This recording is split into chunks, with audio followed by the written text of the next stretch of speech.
Hello friends, welcome back to my YouTube channel. എല്ലാവർക്കും അവർ family വ്ളോഗ്സിൻ്റെ മറ്റൊരു നല്ലൊരു വീഡിയോയിലേക്ക് സ്വാഗതം. നമ്മുടെ കഴിഞ്ഞ വീഡിയോ ലൈക്ക് ചെയ്ത് ഷെയർ ചെയ്ത് സബ്സ്ക്രൈബ് ചെയ്ത് നമ്മുടെ കൂടെ നിൽക്കുന്ന എല്ലാ കൂട്ടുകാർക്കും ഒരുപാട് താങ്ക്സ് ഉണ്ട് കേട്ടോ. പിന്നെന്താണ്, ഇന്നിവിടെ രാവിലെ കുറേ ജോലികളൊക്കെ ഉണ്ടായിരുന്നു. സൂപ്പർ മാർക്കറ്റിലൊക്കെ പോകാനുണ്ടായിരുന്നു. പോയിട്ട് വന്നപ്പോഴത്തേക്കും എനിക്ക് നല്ല ബോഡി പെയിനും കാര്യങ്ങളൊക്കെ, കാരണം ഇവിടെ തണുപ്പ് നല്ല രീതിയിൽ കൂടിക്കൊണ്ടിരിക്കുകയാണ്.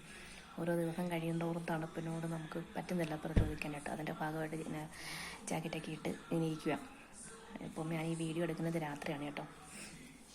രാവിലെ പോസ്റ്റ് ചെയ്യാമെന്ന് കരുതിയിട്ട് രാത്രി അങ്ങ് എടുക്കുക. വേറെ ഒന്നുമല്ല പറഞ്ഞിട്ട് വന്നത്, നമ്മുടെ എല്ലാവരുടെയും ജീവിതത്തിൽ പ്രശ്നങ്ങളുണ്ടാവില്ല. ജനിച്ചു വീഴുന്ന കുഞ്ഞു മുതൽ വാർദ്ധക്യരായി നിൽക്കുന്ന നമ്മുടെ മാതാപിതാക്കൾക്ക് വരെ ഓരോ ദിവസവും അവരെ പ്രശ്നങ്ങളിലൂടെ കടന്നു പോയിക്കൊണ്ടിരിക്കുക. സോറി അങ്ങനെയല്ല പറയുന്നത്. ഒരു കുഞ്ഞ് ജനനം എടുക്കുന്ന സമയം തൊട്ട് ആ കുഞ്ഞിൻ്റെ മരണം വരെ ആ കുഞ്ഞ് ഓരോ പ്രശ്നങ്ങളിലൂടെ കടന്നു പോയിക്കൊണ്ടിരിക്കുക. അതായത് നമുക്കറിയില്ല എന്നാണ് നമ്മുടെ ജനനം, എപ്പോഴാണ് നമ്മുടെ ജനനം നടന്നത്, ആ ജനനം ഏത് സ്റ്റേജിലൂടെയൊക്കെ നമ്മൾ കടന്നു വന്നു.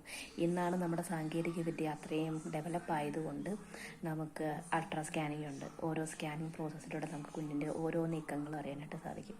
പക്ഷെ നമ്മുടെ അമ്മയോടും അമ്മയുടെ അമ്മയൊക്കെ ഉണ്ടെങ്കിൽ അവരോടൊക്കെ ചോദിച്ചു നോക്കിയാൽ അവർ പറയും, ഞങ്ങൾക്കൊന്നും ആശുപത്രിയും കാര്യങ്ങളൊന്നും ഇല്ലായിരുന്നേ, ഞങ്ങൾക്ക് ഇതൊന്നും അറിയുന്നതിന് മുമ്പ് തന്നെ ഞങ്ങൾക്ക് കുഞ്ഞുങ്ങളായി, ഞങ്ങൾ അവരെ വളർത്തി ഇത്രയും വരെയൊക്കെ കൊണ്ടുവന്നു, ഇപ്പോഴല്ലേ ഇത്രയും കാര്യങ്ങളൊക്കെ ആയെന്ന് അവർ എന്താ പറയുക, വളരെ ലാഘവത്തോടെ അവർ പറയും ഇല്ലേ. അപ്പോൾ ഞാൻ പറഞ്ഞു വന്ന കാര്യം വേറെ ഒന്നുമല്ല, ഓരോ ദിവസവും ഓരോ മിനിറ്റും ഓരോ സെക്കൻഡിലും നമ്മൾ ഓരോ പ്രശ്നങ്ങളിലൂടെയൊക്കെ കടന്നു പോകുന്നവരാണ്. ചില വ്യക്തികളൊക്കെ ആണെന്നുണ്ടെങ്കിൽ ചെറിയ നിസാര പ്രശ്നങ്ങൾക്ക്, നിസാര കാര്യങ്ങൾ വരുമ്പോഴത്തേക്കും ജീവിതത്തിൽ അങ്ങ് വീണു പോകും. ഇനി എന്ത് ചെയ്യുമെന്ന ചിന്തയോടെ അങ്ങ് വല്ലാതെ അങ്ങ് ക്ഷീണിച്ച് അവശയായിട്ട് അല്ലെങ്കിൽ അവശനായിട്ട് അങ്ങ് ജീവിതത്തോട് തന്നെ വല്ലാത്തൊരു മടുപ്പ് തോന്നും. ഇങ്ങനെയുള്ളവരോടാണ് ഇന്നത്തെ വീഡിയോ ഞാൻ പങ്കുവെക്കാനായിട്ട് ആഗ്രഹിക്കുന്നത്. വേറെ ഒന്നുമല്ല, നമ്മുടെ ജീവിതത്തിൽ പ്രശ്നങ്ങളില്ലാത്ത ഒരു മനുഷ്യരും ഇല്ല. അപ്പോഴും നമ്മുടെ പ്രശ്നങ്ങളെ നമ്മൾ എങ്ങനെ ചിന്തിക്കുന്നു, പ്രശ്നങ്ങളെ നമ്മൾ എങ്ങനെ കാണുന്നു, അതിലാണ് ഓരോരുത്തരുടെ വിജയപരാജയങ്ങൾ ഇരിക്കുന്നത്. പ്രശ്നങ്ങളുണ്ടാകുമ്പോൾ ആ പ്രശ്നങ്ങളെ നേരിടാനുള്ള രണ്ട് സാധ്യതകളെന്ന് പറഞ്ഞാൽ, ഒന്ന് ആ പ്രശ്നത്തിൻ്റെ മുമ്പിൽ കരഞ്ഞ് അങ്ങ് ജീവിതം അങ്ങ് തീർക്കുക. രണ്ട്, ആ പ്രശ്നം പരിഹരിക്കാനുള്ള പരിഹാര മാർഗം കണ്ടെത്തിക്കൊണ്ട് ആ പ്രശ്നത്തെ പരിഹരിച്ചുകൊണ്ട് മുമ്പോട്ട് പോകാം.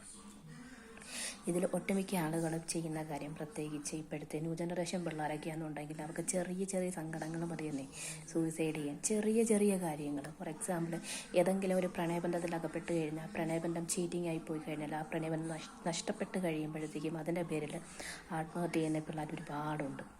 ഇനി നഷ്ടപ്രണയമാണ് എന്ന് ഓർത്തുകൊണ്ട് ഇനി ഞാൻ വിവാഹം കഴിക്കുന്നില്ല, എൻ്റെ ജീവിതം ഇങ്ങനെയൊക്കെ ആയിപ്പോയി എന്ന് കരുതിക്കൊണ്ട് ഏകാന്ത ജീവിതം നയിക്കുന്ന ഒരുപാട് പേരുണ്ട്.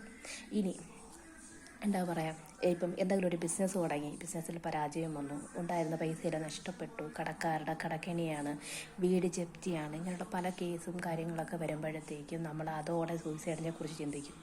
ഒരിക്കലും അവിടെ നിന്നുകൊണ്ട് തൊട്ടടുത്ത് നമ്മുടെ വിജയസാധ്യത നമ്മുടെ മുമ്പിലുണ്ടോ, പക്ഷേ അത് കാണാനോ അതിലോട്ട് ഒരു സ്റ്റെപ്പ് മുമ്പോട്ട് വെക്കാനോ തയ്യാറാകാതെയാണ് ഈ സൂയിസൈഡിനെ കുറിച്ച് ചിന്തിക്കുന്നത്. ഈ ഇടയ്ക്കിടയ്ക്ക് എനിക്കിത് വരുന്നതെന്ന് പറഞ്ഞാൽ നമ്മുടെ ഇവിടുത്തെ ഫുഡിൻ്റെ പ്രത്യേകതയാണ് കേട്ടോ. ഇവിടെ എന്ന് പറഞ്ഞാൽ അവർ ഇഞ്ചി, വെളുത്തുള്ളി അങ്ങനെയുള്ള സംഭവങ്ങളൊക്കെ പേരിന് മാത്രമാണ് ചേർക്കുന്നത്, ചുമ്മാ ഷോയ്ക്കാണ് ചേർക്കുന്നത്. നമ്മളൊക്കെ കഴിക്കുന്ന ഫുഡൊക്കെ എന്ന് പറഞ്ഞാൽ നമ്മൾ ഈ മീൻ കറിയൊക്കെ വെക്കുമ്പോഴാണെങ്കിലും മീൻ പൊരിക്കുമ്പോഴൊക്കെ ആണെങ്കിൽ നമ്മളിതൊക്കെ കൂടുതൽ ചേർക്കും. കാരണം എന്ന് പറഞ്ഞാൽ നമുക്ക് ഗ്യാസിൻ്റെ പ്രശ്നം വരാതിരിക്കാൻ വേണ്ടിയിട്ട്. പക്ഷേ ഇവിടുത്തെ നാടിൻ്റെ പ്രത്യേകതയാണ് ഇങ്ങനെ, എന്ത് ചെയ്യാനാ. അതൊക്കെ പോട്ടെ. അങ്ങനെയുള്ള ഒരു കൂട്ടരുണ്ട്.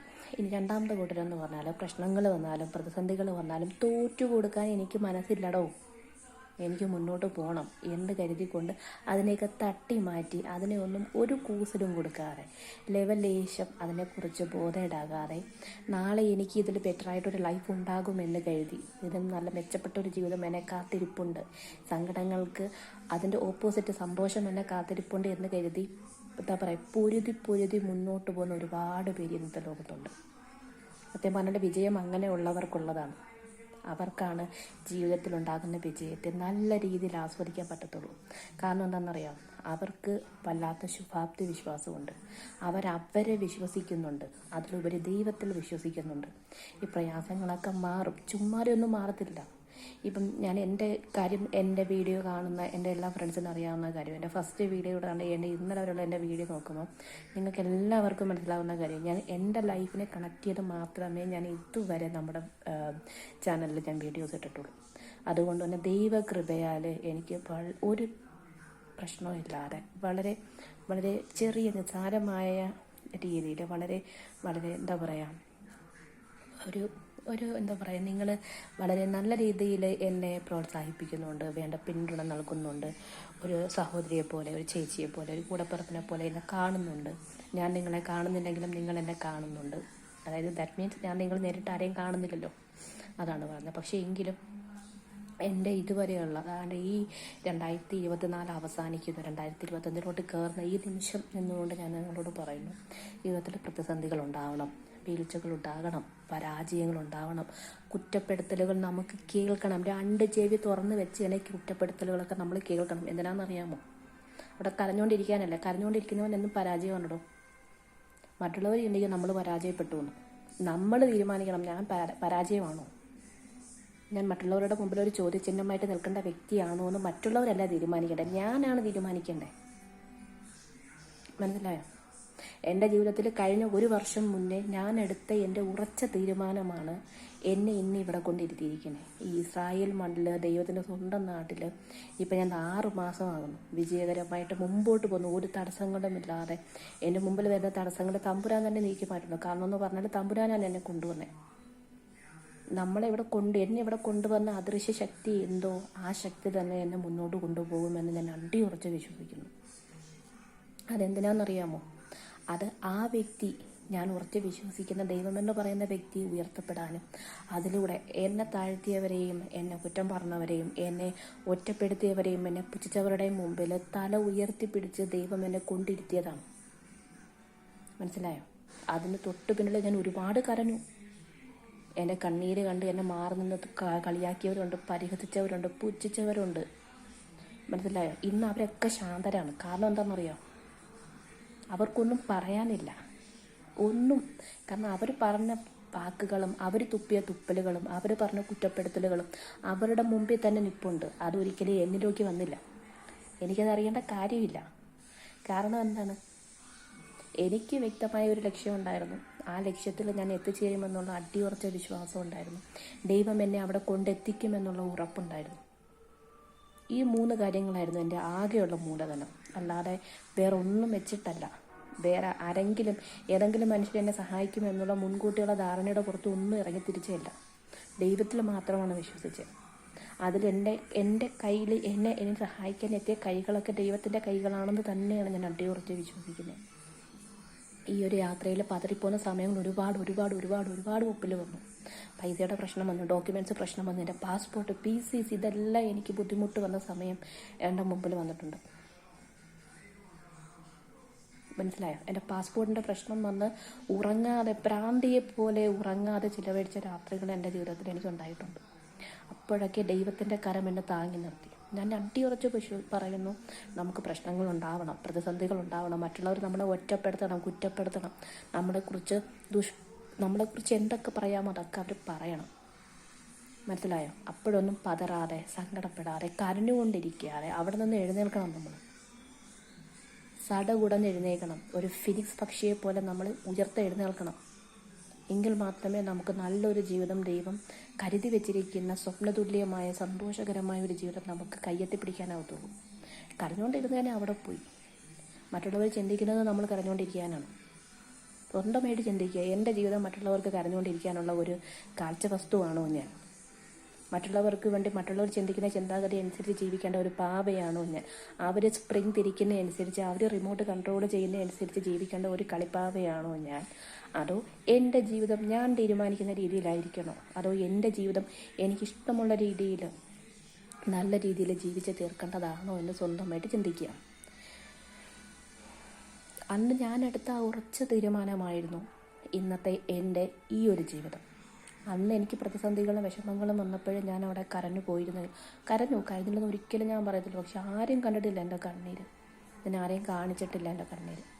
എനിക്ക് ഓരോ പ്രശ്നങ്ങൾ വരുമ്പോഴും ഞാൻ അതിനെ ആ പ്രശ്നമായി തന്നെ കണ്ട് മുമ്പോട്ട് പോയി. ആ പ്രശ്നം പരിഹരിക്കാൻ എന്ത് പരിഹാര മാർഗമുണ്ട്, അതിന് എന്ത് ചെയ്യണം, വാട്ട് ഈസ് നെക്സ്റ്റ്. പ്രശ്നമുണ്ട്, ഞാൻ പ്രശ്നം സോൾവ് ചെയ്യണം, അതിന് ഞാൻ എന്ത് ചെയ്യണം എന്നുള്ളതായിരുന്നു എൻ്റെ മുമ്പിലുണ്ടായിരുന്ന ചോദ്യങ്ങൾ. ആ ചോദ്യങ്ങൾ ഓരോന്നും ഞാൻ പരിഹരിച്ച് എന്താ പറയുക, അത് സോൾവ് ചെയ്യുന്നതനുസരിച്ച് എൻ്റെ പ്രശ്നങ്ങൾ ഞാൻ ലഘൂകരിച്ച് എൻ്റെ യാത്രയിൽ ഞാൻ എത്തിച്ചേർന്നു. എൻ്റെ ആദ്യത്തെ വീഡിയോ കാണുന്ന കൂട്ടുകാർക്ക് മുതൽ അറിയാവുന്ന കാര്യമാണ്. നമ്മളൊരു കാര്യത്തിന് വേണ്ടി മുന്നിട്ട് ഇറങ്ങുമ്പോൾ അത് സത്യസന്ധമാണെങ്കിൽ, നമ്മുടെ ആഗ്രഹം നീതിപൂർവമാണെങ്കിൽ, തമ്പുരാൻ ഈ ലോകം മുഴുവനും നമുക്കെതിരെ നിൽക്കട്ടെ, നമ്മൾ ഒറ്റയ്ക്ക് നിന്നാൽ മതി. 4 ചുറ്റും നമുക്ക് ശത്രുക്കളായിരിക്കും, പക്ഷെ മേലി ഉന്നതത്തിൽ നിൽക്കുന്നവനുണ്ടല്ലോ, അവൻ നമ്മളെ ജസ്റ്റ് ഒന്ന് താങ്ങിയാൽ മതിയടോ, നമ്മളങ്ങ് കയറിക്കോളും. ചുറ്റിലും നിൽക്കുന്ന കേവലം ഒരല്പശ്വാസം മാത്രം, ഒരു നീർക്കുമിളയുടെ വലിപ്പം പോലും ഇല്ലാത്ത മനുഷ്യനെ ആശ്രയിക്കാതെ, മനുഷ്യൻ്റെ കുറ്റപ്പെടുത്തലുകളിൽ സങ്കടപ്പെടാതെ, എന്താ പറയുക, അതിലൊന്നും ഒതുങ്ങുന്നതല്ല നമ്മുടെ ജീവിതം. തൊട്ടടുത്ത് നിൽക്കുന്നവൻ പ്രവചിക്കുന്നതല്ല നമ്മുടെ ജീവിതം. ഞാൻ എന്തായി തീരണമെന്നുള്ളത് എൻ്റെ ചുറ്റിലും നിൽക്കുന്നവരല്ല തീരുമാനിക്കുന്നത്. എന്നെ ഈ ഭൂമിയിലോട്ട് പറഞ്ഞു വിട്ട വ്യക്തിക്ക്, ദൈവത്തിന് എന്നെക്കുറിച്ച് ഒരു പദ്ധതിയുണ്ട്. ദൈവം എന്നെക്കുറിച്ച് ഇങ്ങനെയൊക്കെ പോകണം, ഇതൊക്കെ നിനക്ക് വരണം എന്ന് എഴുതി വെച്ചിട്ടുണ്ട്.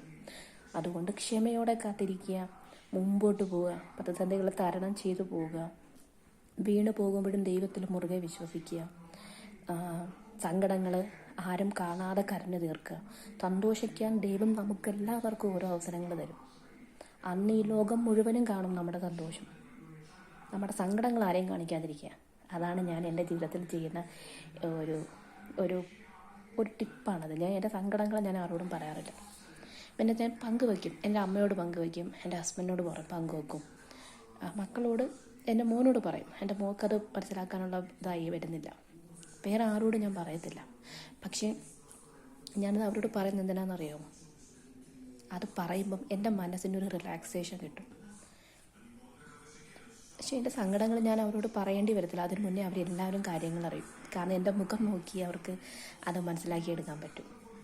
എന്തോ ഒരു കാര്യം ഉണ്ടല്ലോ ഇന്ന് അതേ കണക്ക് എൻ്റെ ലൈഫിൽ വളരെ വളരെ വളരെ ഹാപ്പി ആയിട്ടുള്ള ഒരു എന്താ പറയുക, ഒരു വലിയൊരു കാര്യം ഞാൻ നേടിയെടുത്തു എന്ന് ഞാൻ വിശ്വസിക്കുന്ന ഒരു ദിവസമാണ്. അത് നിങ്ങളോട് പങ്കുവെക്കും. എപ്പോഴാന്ന് പറഞ്ഞാൽ അതൊരു സർപ്രൈസാണ്. നിങ്ങൾക്ക് വേണ്ടി ഒരു ക്രിസ്മസ് സർപ്രൈസ്, ഒരു ന്യൂ ഇയർ സർപ്രൈസായിട്ട് ഞാൻ മാറ്റി വെക്കുന്നു. ഞാൻ നമ്മുടെ 2025 ഞാൻ ഈ സർപ്രൈസ് നിങ്ങളുടെ മുമ്പ് ഞാൻ റിവീൽ ചെയ്യും. നമ്മളതിൻ്റെ ഒരു പ്രോഗ്രസ്സിൽ നിങ്ങളുടെ പ്രോസസ്സിങ്ങോട്ടൊക്കെ കുറച്ച് ഇതിന് മുമ്പോട്ട് പോയിക്കൊണ്ടിരിക്കുകയാണ്. എന്തായാലും എല്ലാവരുടെയും പ്രാർത്ഥനയിൽ തീർച്ചയായിട്ടും എന്നെ, എൻ്റെ കുടുംബത്തെയും ഓർക്കണം, ഉൾക്കൊള്ളിക്കണം. ഞങ്ങൾക്ക് എല്ലാവർക്കും വേണ്ടി പ്രാർത്ഥിക്കണം. തീർച്ചയായിട്ടും നിങ്ങൾക്ക് എല്ലാവർക്കും വേണ്ടി, എനിക്കിപ്പം 5000-ലേറെ സബ്സ്ക്രൈബേഴ്സായി. എല്ലാവർക്കും എൻ്റെ ഹൃദയം നിറഞ്ഞ പുതുവത്സരാശംസകൾ, ക്രിസ്മസ് ആശംസകളൊക്കെ. നിങ്ങളുടെയൊക്കെ ജീവിതം വളരെ സന്തോഷകരമായിരിക്കട്ടെ. പ്രതിസന്ധികൾ വരുമ്പോഴും വീണു പോകാതെ, സങ്കടപ്പെടാതെ, തന്നെ പഴിക്കാതെ, ആ ഒരു സാഹചര്യത്തെ പഴിക്കാതെ ചിന്തിക്കുക. ആ ഒരു സാഹചര്യം എൻ്റെ ജീവിതത്തിൻ്റെ ഭാഗമാണ് എന്ന് ചിന്തിക്കുക. ഈ ഒരു സാഹചര്യം കടന്നു പോയാലേ തൊട്ടടുത്തിരിക്കുന്നത് എനിക്ക് കിട്ടത്തുള്ളൂ എന്ന് ചിന്തിക്കുക. അപ്പോഴും നമുക്ക് തരണം ചെയ്ത് മുമ്പോട്ട് പോകാനായിട്ട് പറ്റും. മുമ്പോട്ട് പോകണം, തളർന്നു പോകരുത്. തളർന്നു പോയാൽ മറ്റുള്ളവർ ചിന്തിക്കുന്ന വൻ പരാജയം നമുക്കുണ്ടാവും. നമ്മൾ പൊരുതാൻ തയ്യാറാണെങ്കിൽ നമുക്ക് ഒരു പരാജയം ഉണ്ടാവില്ല. മറ്റുള്ളവരെങ്ങനെ ചിന്തിച്ചുകൊണ്ടേയിരിക്കും, അവളിപ്പോൾ പരാജയപ്പെടും, അവരിങ്ങനെ എണ്ണിക്കൊണ്ടേയിരിക്കും. നമ്മൾ നമ്മുടെ ലക്ഷ്യത്തിലോട്ട് അടുത്തുകൊണ്ടിരിക്കും. മനസ്സിലായി? ഞാനിവിടെ ബോംബെയിൽ എൻ്റെ ഇൻ്റർവ്യൂ കഴിഞ്ഞു. ജൂൺ 27-നായിരുന്നു ഇൻ്റർവ്യൂവിന് അന്നത്തെ ഫസ്റ്റ് ഇൻ്റർവ്യൂ എനിക്കായിരുന്നു. സാധാരണ നമുക്ക് 2-3 മിനിറ്റിൽ ഇൻ്റർവ്യൂ കഴിഞ്ഞ് നമ്മൾ തിരിച്ച് നമുക്ക് വരാം. പക്ഷേ എൻ്റെ ഫസ്റ്റ് ഇൻ്റർവ്യൂ ആയതുകൊണ്ടാണ് ഞാൻ കയറി. ഞങ്ങൾക്ക് മുന്നേ ഉണ്ടായിരുന്ന ഏജൻസിക്കാരുടെ അത് കഴിഞ്ഞു. ഞങ്ങളുടെ സിയോണിലെ ഫസ്റ്റ് കാൻഡിഡേറ്റ് ഞാനായിരുന്നു. സോ ഞാൻ ചെല്ലുന്ന സമയത്ത് അവർക്ക് ആ ഫയലൊക്കെ മാറ്റി വേറെ ഞങ്ങളുടെ ഡോക്യുമെൻറ്റ്സൊക്കെ എടുത്ത് വെക്കണമായിരുന്നു. സോ ഒരു 7-8 മിനിറ്റ് എനിക്ക് അവിടെ വെറുതെ ഇരിക്കേണ്ടി വന്നു. പക്ഷേ ഞങ്ങൾക്ക് തലേന്ന് തന്നെ പറഞ്ഞിരുന്നു, നമ്മൾ അകത്തോട്ട് കയറുമ്പോൾ തൊട്ട് നമുക്ക് ഫുൾ നമ്മളെ ക്യാമറ നിരീക്ഷിച്ചുകൊണ്ടിരിക്കുകയാണ്. സോ എനിക്ക് ആ ഒരു ഇത് എൻ്റെ മൈൻഡിലുണ്ടായിരുന്നു. അവരുടെ ഡ്യൂട്ടീസ് അവർ ഫയൽ മാറ്റുന്നുണ്ട്, ഇടയ്ക്ക് എന്നെ നോക്കുന്നുണ്ട്, ചിലപ്പോൾ അവർ സംസാരിക്കുന്നുണ്ട്, ചായ കൊടുക്കുന്നു. പക്ഷേ അതൊന്നും നമ്മളെ അറിയേണ്ട കാര്യമില്ല. ഞാനവിടെ പോയി നമ്മൾ ഒരു ലക്ഷ്യത്തിന് വേണ്ടി നമ്മൾ പോയാൽ ആ ലക്ഷ്യം മാത്രമേ നമ്മുടെ മൈൻഡിൽ വരാവുള്ളൂ. സോ നമുക്ക് തന്ന നിർദ്ദേശം അനുസരിച്ച് ക്യാമറ മാത്രം ഫോക്കസ് ചെയ്ത് 8 മിനിറ്റ് ഞാൻ അവിടെ സ്പെൻഡ് ചെയ്തു. ഒന്നും സംസാരമില്ല, ഒന്നുമില്ല. അവരവിടെ നിന്ന് എന്തൊക്കെയൊക്കെ സംസാരിക്കുന്നുണ്ട്, ചായ കുടിക്കുന്നുണ്ട്, ഫയൽ മാറ്റുന്നുണ്ട്, ഒക്കെ നടക്കുന്നുണ്ട്. 10 മിനിറ്റ് കഴിഞ്ഞിട്ട് മാഡം വന്നു. റീന മാഡം ആയിരുന്നു എന്നെ ഇൻ്റർവ്യൂ ചെയ്തത്. മാഡം വന്നു, എന്നോട് സോറി മേരി എന്ന് പറഞ്ഞു. അപ്പം മാം ഇറ്റ്സ് ഓക്കെ എന്ന് പറഞ്ഞു. ഗുഡ് മോർണിംഗ് പറഞ്ഞു. കുറേ ക്വസ്റ്റ്യൻസ് ചോദിച്ചു.